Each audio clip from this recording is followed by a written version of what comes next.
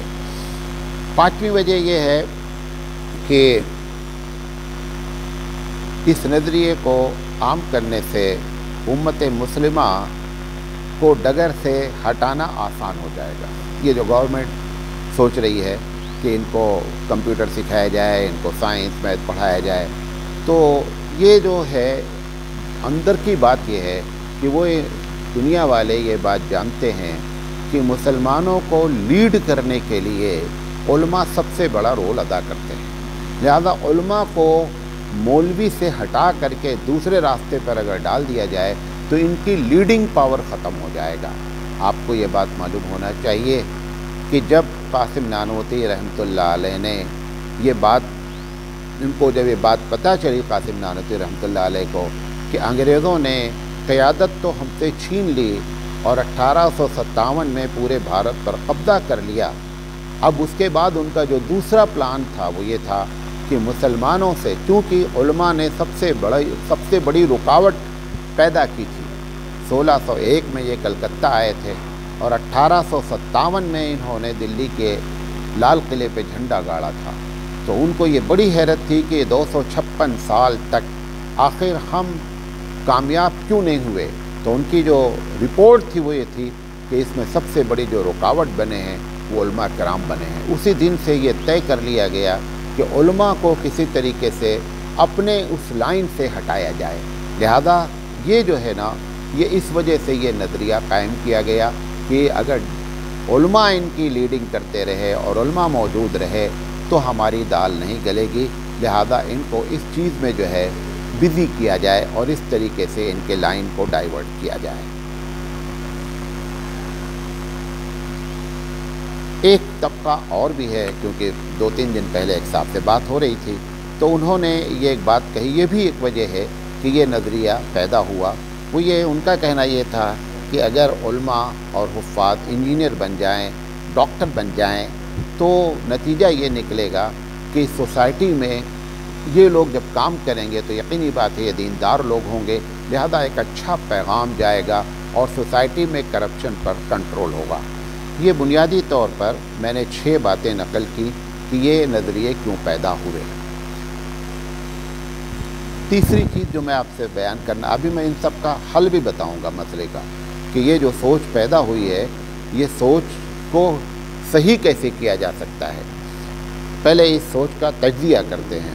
دیکھیں، سب سے پہلی بات تو یہ آپ کو بتانا چاہتا ہوں کہ 3% لوگ ہی مسلمانوں میں جو پڑھتے ہیں، جو لوگ بھی پڑھتے ہیں، چاہے عصری تعلیم حاصل کریں چاہے دینی تعلیم حاصل کریں، وہ تمام تعلیم حاصل کرنے والے لوگوں میں 97% لوگ جو ہے وہ عصری تعلیم کا رخ کرتے ہیں۔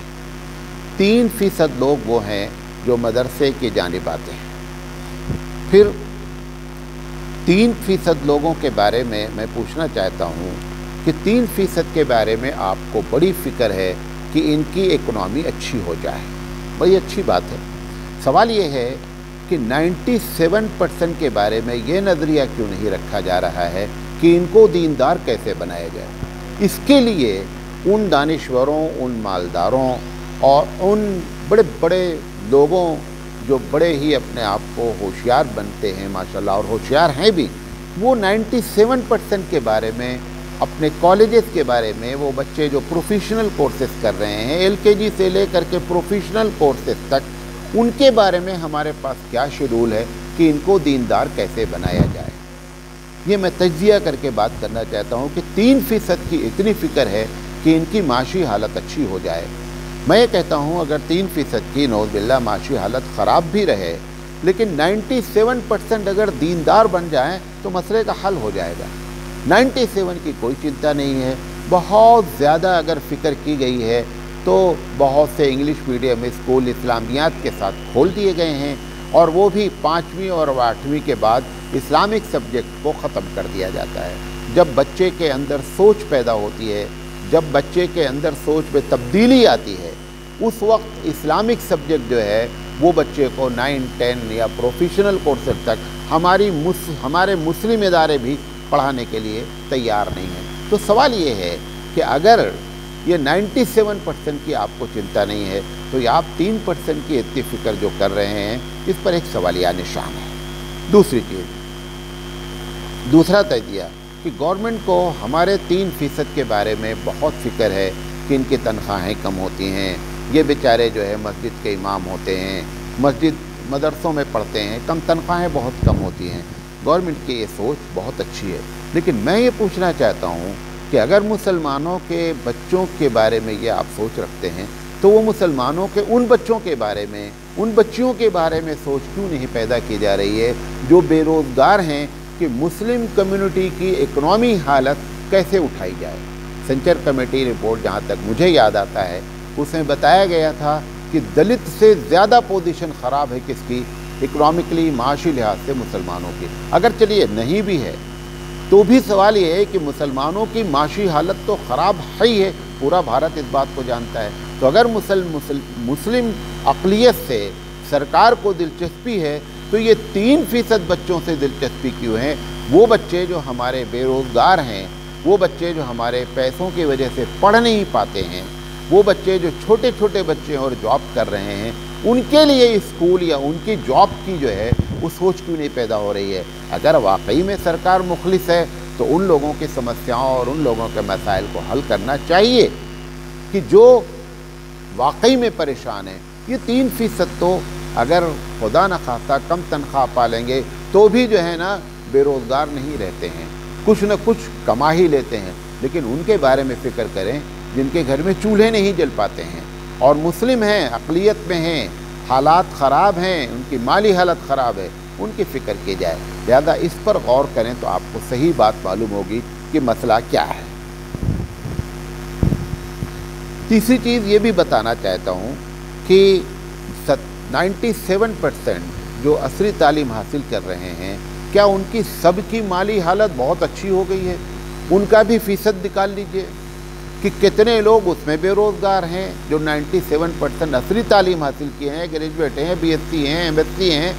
ان تمام مسلمانوں کی حالت دیکھ لیں کہ اس میں کتنے لوگ مالی لحاظ سے پریشان ہیں، کتنے فیصد پریشان ہیں، اور اس لحاظ سے یہ دیکھ لیا جائے کہ 3% جو مولوی ہیں اور حفاظ ہیں وہ کتنا مالی لحاظ سے پریشان ہیں۔ تو میرا اپنا اندازہ ہے کہ 97% والوں میں پریشانی کا اوسط اور پرسنٹیج کہیں زیادہ ہے بنسبت اس 3% کے۔ لہذا ان کی فکر نہ کر کے ہماری فکر اتنی کیوں کی جا رہی ہے؟ اسی طریقے سے ایک بات اور بتانا چاہتا ہوں تجزیے کے طور پر، یہ جو 3% مدرسے میں یا حافظ حفاظ بنتے ہیں، اس میں سے 1% تو ہر حال میں اپنے آپ سے یا تو تجارت اختیار کر لیتا ہے بغیر آپ کی تبلیغ، بغیر آپ کی کوشش کے تجارت میں چلا جاتا ہے یا مختلف قسم کے جاب پہ چلا جاتا ہے۔ 3% ٹوٹل نہیں بچے، ٹوٹل 2% اب بچے ہیں۔ یہ 2% کے لیے اتنی بڑی جو فکر پیدا کی جا رہی ہے، اتنا بڑا جو شیڈول اور پروگرام بنایا جا رہا ہے، اس پر نظر ثانی کی ضرورت ہے۔ اسی طریقے سے ایک بات اور کہنا چاہتا ہوں کہ آپ ہمارے بارے میں اچھا نظریہ رکھ رہے ہیں، ہماری مالی حالت کو آپ غور و فکر کر رہے ہیں۔ سوال یہ ہے کہ جو لوگ اس میں دانشور یا مالدار یا گورنمنٹ سب لوگ مل کر کے ان بڑے اداروں کے ذمہ داروں کو بلا کر کے ایک بیٹھک کریں، ایک جوڑ کریں، ایک سیمینار کریں اور ان سے پوچھیں کہ ہم آپ کے بارے میں یہ نظریہ رکھتے ہیں، آپ ہمارے اس رائے پر اتفاق کرتے ہیں یا اختلاف کرتے ہیں؟ اگر اتفاق کرتے ہیں تو اس کی کیا وجہ ہے؟ اگر اختلاف کرتے ہیں تو اس کی کیا وجہ ہے؟ یہ ان سے پوچھا جائے۔ تب آپ ان سے مشورہ ہی نہیں کر رہے ہیں، ہمارے بارے میں آپ ایک قدم اٹھانے جا رہے ہیں اور ہم کو مشورے میں شامل کیا ہی نہیں جا رہا ہے۔ تو اس کے پیچھے کیا راز ہے؟ کہیں ایسا تو نہیں ہے خدا نہ خواستہ کہ آپ یہ سمجھ رہے ہیں کہ اگر ان مدارس کے بڑے ذمہ دار، مثلا دارالعلوم ہے، ندوۃ العلماء ہے، شاہی ہے، مظاہر ہے، ایسے 20 بڑے ادارے ہیں کہ اگر ان بڑے اداروں کے لوگوں کو اور بھارت کے وہ علماء جو واقعی میں قوم و ملت کا درد رکھتے ہیں ان کو بلا کر کے ایک سیمینار کیا جائے، کہ صاحب ہم یہ نظریہ قائم کرنے جا رہے ہیں یا اس نظریے پر محنت کر رہے ہیں یا اس نظریے کو عملی جامہ پہنانے جا رہے ہیں، تو اس میں آپ لوگ ہمارا کتنا جو ہے وہ کوآپریٹ کریں گے، آپ ہماری کتنی مدد کریں گے، لہذا یہ ان سے معلوم کیا جائے تو میری سمجھ سے بات سمجھ میں آ سکتی ہے۔ چوتھی بات جو آپ سے کرنا چاہتے ہوں کہ واقعی میں جو مسلمانوں یہ حفاظ اور علماء کے سلسلے میں جو قوم کو کے مالداروں کو، دانشوروں کو، سرکار کو اور کچھ جو ہے وہ ہم جیسے لوگوں کو یعنی علماء کو جو اس بات کی فکر ہے کہ حفاظ جو ہے وہ انجینئر بھی بن جائیں، ڈاکٹر بھی بن جائیں، تو واقعی میں اس مسئلے کا حل کیا ہے، یہی اس بات کو بتانے کے لیے یہ پوری تقریر آپ کے سامنے کرنی پڑی۔ دیکھیے، سب سے پہلا تو مسئلے کا حل یہ ہے کہ کسی بھی مسئلے کا حل اگر یہ معلوم ہو جائے کہ وہ مسئلہ کھڑا کیوں ہوا ہے، جس وجہ سے کھڑا ہوا ہے اس مسئلے کو حل کر دیا جائے، اپنے آپ مسئلہ کیا ہو جائے گا، حل ہو جائے گا۔ تو مسئلہ کھڑا کیوں ہوا؟ مسئلہ کھڑے ہونے کی پہلی وجہ یہ کہ ہماری معاشی حالت، مالی حالت، اکنامیکل پوزیشن بہت خراب ہے، جس کی وجہ سے یہ نظریہ اور یہ مسئلہ کھڑا کیا گیا۔ تو اس مسئلے کا بہترین حل یہ ہے کہ یہ 3% لوگوں کی جو مالی حالت خراب ہے، تو یہ آئے تو مکتب میں پڑھتے ہیں اور مکتب پڑھتے نہیں، مکتب پڑھاتے ہیں، مساجد کے امام ہوں گے، مدرسے میں مدرس ہوں گے، ٹیوشن کر رہے ہوں گے۔ ان تمام یعنی ٹیوشن ہو، مکتب ہو، مسجد کی ذمہ داری ہو، مدارس، ان سب میں رول کون ادا کر رہا ہے؟ ٹیوشن کی فیس کون دیتی ہے؟ پبلک دیتی ہے۔ مدرسہ کون چلاتا ہے؟ پبلک چلاتی ہے۔ مکتب کون چلاتا ہے؟ پبلک چلاتی ہے۔ مسجد کے اماموں کے تنخواہ کون دیتا ہے؟ پبلک دیتی ہے۔ میرا یہ کہنا ہے کہ جب ان کی اکنامیکل پرابلم، معاشی حالت اور مالی حالت خراب ہونے کی وجہ سے آپ کے ذہن میں ان کے لیے خیر خواہی پیدا ہوئی ہے، تو مسئلے کا بہترین حل تھا کہ ان کو ان کی جگہ پر چھوڑ دیا جاتا اور ان کے مالی مسائل کو حل کر دیا جاتا۔ مالی مسائل حل کرنے کے بہت سے طریقے تھے۔ آپ میتھ والے کو ٹیوشن فیس 3000 روپے دیتے ہیں، آپ قرآن پڑھانے والے کو بھی 3000 دینا شروع کر دیں، تو وہ لوگ جو حفاظ ہیں اور ٹیوشن پڑھا رہے ہیں ان کی مالی حالت اچھی ہو جائے گی۔ تو پتہ چلا کہ آپ کے ہاتھ میں ہے مسئلے کا حل کرنا۔ آپ مدرسے کے شورا کے ممبر ہیں، آپ تنخواہیں طے کرتے ہیں، آپ تنخواہ طے کر لیں کہ primary scale, minimum primary scale سے کم کسی مدرسے کے استاد کی تنخواہ نہیں ہوگی، آپ یہی طے کر لیں۔ مسجد کی کمیٹی آپ ذمہ دار ہیں، مسجد کے امام اور مؤذن کے بارے میں آپ طے کر لیں کہ کم سے کم 30,000 مؤذن صاحب کو دیا جائے گا اور 40,000 روپے کم سے کم امام صاحب کو تنخواہ دی جائے گی۔ تو ساری چیزیں تو آپ کے ہاتھ میں ہیں، تو آپ ان 3% کے مسئلے کو حل کرنے میں آپ پیچھے کیوں ہٹ رہے ہیں؟ جو ذمہ داری آپ ادا کر سکتے ہیں اس سے آپ اپنے آپ کو بچا کر کے ایک دوسرا نظریہ قائم کر کے، اور اس میں ہماری بربادی کی جو ہے وہ ساری داستانیں چھپی ہوئی ہیں۔ میں اس موقع پر ایک تقریر ہے جو مارچ کے مہینے 2021 میں ہمارے بہت قابل جو ہے علماء میں سے محمد تقی عثمانی جو مولانا شفیع علیہ الرحمہ کے صاحبزادے ہیں، یہ مفتی تقی عثمانی مدد العلی، انہوں نے اس مسئلے پہ جو بات کہی ہے، میں چاہ رہا ہوں ان کے الفاظ آپ کے سامنے نقل کیا جائے۔ مولانا لکھتے ہیں کہ آج ہم سے کہا جا رہا ہے اور اس بات پر زور دیا جا رہا ہے اور دلائل قائم کیے جا رہے ہیں کہ تم اپنے طلبہ کو اس لیے پڑھاؤ کہ ان کو بڑی بڑی ملازمتیں مل سکیں تاکہ یہ سرکاری محکموں میں جا کر اعلیٰ مناصب حاصل کر سکے۔ ان کو حیرت ہوتی ہے کہ ان کے تصور میں یہ بات نہیں آتی کہ کوئی انسان دولت کے علاوہ کسی اور مقصد کے لیے بھی پڑھتا ہے، اس لیے کہ پوری قوم کا ذہن یہ بنا دیا گیا ہے کہ تعلیم کا اصل مقصد دنیا کا حاصل کرنا ہے، تعلیم کا اصل مقصود بڑی بڑی ملازمتیں ہیں، تعلیم کا اصل مقصد مال و دولت حاصل کرنا ہے۔ جتنے بھی عصری تعلیمی ادارے ہیں وہ سب آپ یہ نظریہ رکھتے ہیں کہ ہمارا کیریئر اچھا بنے، ادارے دنیا میں پھیلے ہوئے ہیں تاکہ لوگوں کے کیریئر کو اچھا بنائیں۔ میں آپ ان کے کسی طالب علم سے پوچھئے